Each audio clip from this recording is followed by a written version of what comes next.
Igan, ngayong Christmas rush, madaling araw pa lang ay marami nang namimili dito.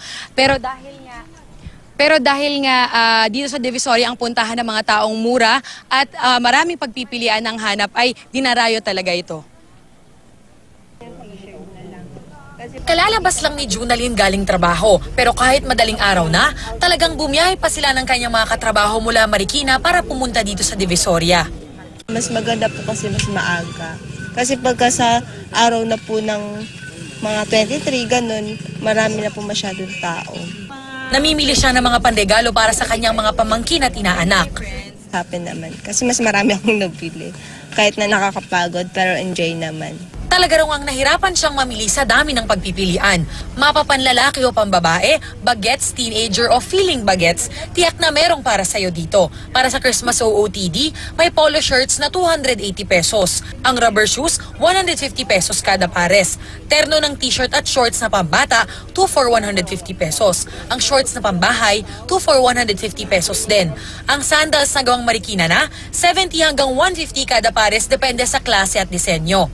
May mga iba't ibang klase rin ng dress for 280 pesos. Para sa iba't ibang klase ng panregalo, may cute na bags na pambata na 75 pesos ang isa.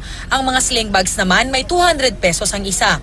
Ang tumbler, 35 hanggang 150 depende sa laki at disenyo. Ang ballpens na iba-iba ang disenyo, 10 pesos ang isa. Ang iba't ibang klase ng mugs, 100 pesos naman ang bawat isa. At ang iba't ibang klase ng bags, 50 pesos. May stuffed toys ka na rin mabibili sa halagang 150 pesos ang isa. At syempre kapag bibili ka ng panregalo ay babalutin mo yan. Hindi ka nalalayo dahil dito sa Divisoria, ang makukulay na gift wrappers ay 4 na piso kada piraso.